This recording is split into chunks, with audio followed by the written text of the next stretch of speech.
Shri Education.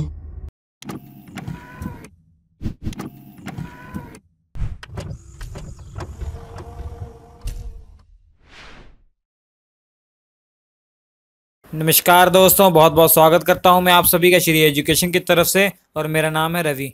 तो दोस्तों, प्रसिद्ध ऐतिहासिक स्थल और मंदिर जो हैं, इंडिया के जो फेमस हिस्टोरिकल प्लेस हैं और जो टेम्पल हैं, उनकी लोकेशन देखेंगे और उनके बारे में फुल डिटेल पढ़ेंगे। ये उसका सेकंड वीडियो है। इसके पहले हमने एक वीडियो अपलोड कर दिया है, वो अगर नहीं देखा आप देख लीजिए। तो आज के उस वीडियो में उसके आगे हम पढ़ेंगे। अगर ये पूरी सीरीज आप देख लेते हैं तो एसएससी के एग्जाम में जितने भी क्वेश्चन पूछे जाएंगे ना, हिस्टोरिकल प्लेस से और टेम्पल से, इसी से पूछे जाएंगे। तो चलिए शुरू करते हैं। उसके बाद देखिए, ये है 2.5 दिन का झोपड़ा जो कि अजमेर राजस्थान में है। 2.5 दिन का झोपड़ा कहाँ पे, ऐसा पूछा जाता है। कहाँ पे है ये? अजमेर राजस्थान में है। अजमेर में है। अजमेर कहाँ पे है हम जानते हैं, राजस्थान में है। और मेन तो ये पूछा जाता है, इसको किसने बनवाया था? तो इसको कुतुबुद्दीन ऐबक ने बनवाया था। कुतुबुद्दीन ऐबक ने बनवाया था। ठीक है, कुतुबुद्दीन ऐबक ने बनवाया था। और ये किसके कहने पर बनवाया था? मोहम्मद गोरी के कहने पर बनवाया था। गोरी के कहने पर बनवाया था, मोहम्मद गोरी के कहने पर। क्योंकि ये जिसको तैयार करने में 1199 में ये पूरा बन गया था, मगर स्टार्टिंग कब हुई थी? 1192 से बनना स्टार्ट हुआ था, 1199 में बनकर तैयार हो गया था। तब इसका कोई अस्तित्व नहीं था कुतुबुद्दीन ऐबक का। कुतुबुद्दीन ऐबक जो है ये गुलाम था मोहम्मद गोरी का। मोहम्मद गोरी जब मर गया था, उसके बाद जब दिल्ली सल्तनत स्टार्ट हुई, जो पहला वंश आया था गुलाम वंश, उसका जो पहला राजा था, जिसका जो संस्थापक था, कुतुबुद्दीन ऐबक था। ठीक है, तो कुतुबुद्दीन ऐबक जो है लगभग 1206 में ये गद्दी पर बैठा था। तो आप समझ सकते हैं तो किसके अंडर में रहा होगा? मोहम्मद गोरी की। तो मोहम्मद गोरी ने कहा था। ठीक है, मोहम्मद गोरी के ऑर्डर पर इसने 2.5 दिन का झोपड़ा बनाया था। और इसका इतिहास आपको मालूम होना चाहिए। 2.5 दिन का झोपड़ा, 2.5 दिन का झोपड़ा जहाँ पे है ना, यहाँ पे पहले एक संस्कृत महाविद्यालय था। संस्कृत महाविद्यालय था ये। संस्कृत महाविद्यालय को तोड़कर ये बनाया गया है। और ये जो संस्कृत महाविद्यालय बनवाया था, ये विसल देव ने बनवाया था। विसल देव विग्रहराज ने बनवाया था, जो चौहान के राजा थे। विसल देव किसने बनवाया था? विसल देव विग्रहराज ने बनवाया था। ये पूछे जाते हैं, विसल देव विग्रहराज ने बनवाया था इसको। तब ये संस्कृत विद्यालय था, एक महाविद्यालय था, मगर इसको तोड़कर 2.5 दिन का झोपड़ा बनाया गया संस्कृत महाविद्यालय को। तो याद रखना, ये एग्जाम में पूछे जाते हैं ये। उसके बाद देखिए, ये है खजुराहो का मंदिर। खजुराहो का मंदिर, ये खजुराहो का मंदिर कहाँ पे है? मध्य प्रदेश में है। मध्य प्रदेश में कहाँ? छतरपुर में है। छतरपुर में। और ये हिंदू और जैन मंदिर है। ठीक है, हिंदू धर्म और जैन मंदिर का दोनों का ये मंदिर है। और ये यूनेस्को के द्वारा इसे वर्ल्ड हेरिटेज साइट भी घोषित किया गया है। यूनेस्को के द्वारा इसे वर्ल्ड हेरिटेज साइट भी घोषित किया गया है। तो याद रखिएगा, ये कहाँ पे है? मध्य प्रदेश में है। उसके बाद देखिए, ये है फोर्ट विलियम। फोर्ट विलियम, ठीक है, फोर्ट विलियम कहाँ पे है? विलियम फोर्ट या फोर्ट विलियम कलकत्ता में है, वेस्ट बंगाल में। और स्टार्टिंग में इसका बहुत बार निर्माण ये सब हुआ था, मगर स्टार्टिंग में जो है ईस्ट इंडिया कंपनी वालों ने इसे बनवाया था। लगभग 1696 के आसपास इसको बनवाना वो किया था। ये नहीं पूछा था आपसे, मगर ये किसने बनवाया था? स्टार्टिंग में ईस्ट इंडिया कंपनी ने बनवाया था। फैक्ट्री के रूप में इसको वो किया था। तो फोर्ट विलियम कहाँ पे है? कलकत्ता में है। ठीक है, उसका अगला क्वेश्चन है हवा महल। हवा महल, हवा महल कहाँ पे है? हवा महल the pink city of India, Jaipur में है। ठीक है, जानते हैं जयपुर को पिंक सिटी कहा जाता है। और ये किसने बनवाया था? महाराजा सवाई प्रताप सिंह ने बनवाया था। सवाई प्रताप सिंह ने, महाराजा सवाई प्रताप सिंह ने बनवाया था। ठीक है, ये 5 मंजिल की इमारत है। 1 2 3 4 5, देख पा रहे हैं ना? ये है हवा महल। ठीक है, ये पिक्चर सही नहीं है, मगर वैसे बहुत खूबसूरत है ये। उसके बाद देखिए, ये है बृहदेश्वर मंदिर। क्या है? बृहदेश्वर मंदिर है। और ये कहाँ पे है? ये तमिलनाडु में है। तमिलनाडु में कहाँ? तंजावुर या तंजोर में है। ठीक है, या तंजोर भी कहा जाता है। तंजोर में है। तंजोर में है। तंजोर कहाँ है? ये तमिलनाडु में है। ठीक है, ये एक हिंदू मंदिर है और ये शिव भगवान को अर्पित है। शिव भगवान के लिए है। ठीक है, शिव भगवान। और यूनेस्को ने इसे वर्ल्ड हेरिटेज साइट इसको भी घोषित किया हुआ है यूनेस्को ने। तो याद रखिए, बहुत ही इंपॉर्टेंट क्वेश्चन है कि सब जितने भी मैं चीजें आपको बता रहा हूँ, जितने भी मंदिर या जितने भी ऐतिहासिक स्थल बता रहा हूँ, वो किसी ना किसी कारण फेमस है, इसलिए एग्जाम में आते हैं। या तो यूनेस्को के द्वारा, या उसके पीछे कोई कहानी है जो फेमस है, इसलिए वो आपसे पूछी जाती है। ठीक है, और ये इम्पोर्टेंट नहीं है, ये याद रखिए चौल वंश में ये बना था। चौल वंश में एक राजा थे, राजा राज, ठीक है, नाम क्या था, राजा राज, चौल नाम था उनका। तो उन्होंने बनवाया था, ठीक है। ये इम्पोर्टेंट नहीं किसने बनवाया था, मगर याद रखिए जितने भी प्राचीन, बहुत ज्यादा प्राचीन चीजें हैं वो नहीं पूछता कि किसने बनवाया था। अब देखिए ये क्या है, मीनाक्षी मंदिर। अब मीनाक्षी मंदिर को हम मीनाक्षी सुंदेश्वर मंदिर भी कहते हैं, मीनाक्षी सुंदेश्वर मंदिर। तो ये कहाँ पे है, तमिलनाडु में ही है। और तमिलनाडु में कहा, तमिलनाडु में मदुरई में है, ठीक है, तमिलनाडु मदुरई में।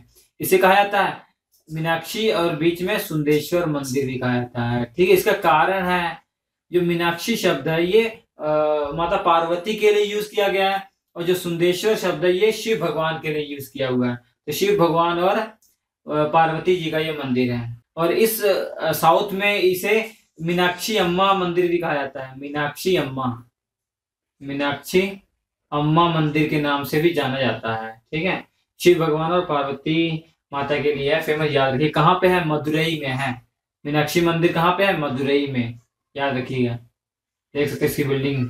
उसके बाद देखिए ये अगला जो मंदिर है ये रामेश्वरम मंदिर है, जो हमने आपको बताया था, जो 4 धामों में से एक है ना रामेश्वर मंदिर, तमिलनाडु में है, वो है ये रामेश्वरम मंदिर। कहाँ पे है, तमिलनाडु में है, ठीक है, तमिलनाडु में।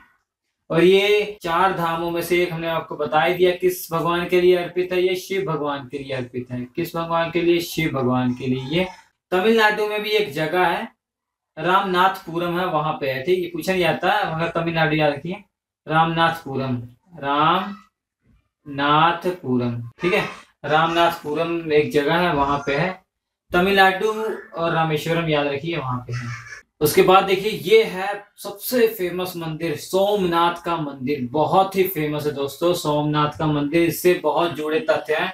सबसे पहले तो ये जानिए सोमनाथ का मंदिर है कहाँ। सोमनाथ का मंदिर गुजरात में है। गुजरात में कहाँ, सौराष्ट्र जगह में, सौराष्ट्र क्षेत्र में है, ठीक है, सौराष्ट्र क्षेत्र में है। और ये जो मंदिर है बहुत पुराना मंदिर है। इसका जो उल्लेख है ऋग्वेद में भी किया गया है। इसका जो उल्लेख है ऋग्वेद में भी इसका उल्लेख किया गया है सोमनाथ मंदिर का। ये बहुत बार ये हुआ और बहुत बार इसका पुनः निर्माण हुआ है, बार बार निर्माण इसका हुआ है। जो लेटेस्ट में इसका हुआ है वो वल्लभ भाई पटेल जी ने करवाया था, जिसे हम आयरन मैन के नाम से जानते हैं, लौह पुरुष के नाम से जानते हैं। सरदार वल्लभ भाई पटेल ने इसको लेटेस्ट में बनवाया है, ठीक है। और ये वही मंदिर है जहां पर महमूद गजनवी ने चोरी की थी। महमूद गजनवी ने इसी मंदिर को लूटा था लगभग 1025 में, सन 1025 ईस्वी में उसने इस मंदिर में बहुत भारी मात्रा में लूट की थी। बहुत भारी मात्रा में जो संपत्ति थी वो यहाँ से लूट कर ले गया था। और महमूद गजनवी के बारे में आप जानते होंगे, उसने 17 बार भारत पे आक्रमण किया था, और उसका मेन यही था कि लूट कर ले जाना। और यहाँ पे रुकने का उसका विचार नहीं था, बस लूट के ले जाता था यहाँ से। तो इतनी जानकारी आपको होनी चाहिए, ठीक है। सोमनाथ मंदिर गुजरात में है, चलिए ठीक है। उसका देखिए ये है महाबलेश्वरम मंदिर, महाबलेश्वर मंदिर। अब महाबलेश्वर जो मंदिर है ये कहाँ पे है, कर्नाटक में है। महाबलेश्वर मंदिर कहाँ पे है, कर्नाटक में। शिव भगवान के लिए है ये मंदिर, जो है शिव भगवान के लिए है। ये इसका जो पिक्चर है, ये इसका मेन गेट है यहाँ से, ठीक है, ये मेन गेट है इसका। इस मंदिर को आप गोकर्ण नाम से भी जानते हैं, गोकर्ण नाम से भी जाना जाता है, गोकर्ण मंदिर भी नाम से जाना जाता है, ठीक है, शिव भगवान के लिए। गोकर्ण इसलिए कहा जाता है कि गाय, गो मतलब गाय, कर्ण मतलब कान, तो गाय के कान से प्रकट हुए थे शिव भगवान, ऐसा माना जाता है, तो इसलिए इसका नाम गोकर्ण भी है। उसके बाद देखिए अगला जो मंदिर है वो है दिलवाड़ा का मंदिर। कहाँ है, दिलवाड़ा जैन मंदिर। दिलवाड़ा जैन मंदिर ये कहाँ पे है, ये माउंट आबू राजस्थान में है। ये जो मंदिर है माउंट आबू, और माउंट आबू हम जानते हैं कहाँ पे है, ये राजस्थान में। माउंट आबू एक नगर है, और ये किस जिले में है इतना तो नहीं पूछा जाता, याद कर लीजिए, सिरोही जिले में है। ये सिरोही जिले में एक नगर है माउंट आबू। माउंट आबू बहुत फेमस है। सिरोही जिले में एक नगर है माउंट आबू, और सिरोही जिला राजस्थान में है, वहां पे ये दिलवाड़ा जैन मंदिर है, ठीक है, उसकी ये पिक्चर है। उसका देखिए ये है दक्षिणेश्वर काली मंदिर। दक्षिणेश्वर काली मंदिर बहुत फेमस है। अगर आप कलकत्ता से हैं आपको मालूम होगा ये कलकत्ता में है। दक्षिणेश्वर मंदिर जो है ये कोलकाता में है, और ये देवी माँ काली के लिए मंदिर है, ठीक है, देवी माँ काली के लिए मंदिर है, ये कोलकाता में है।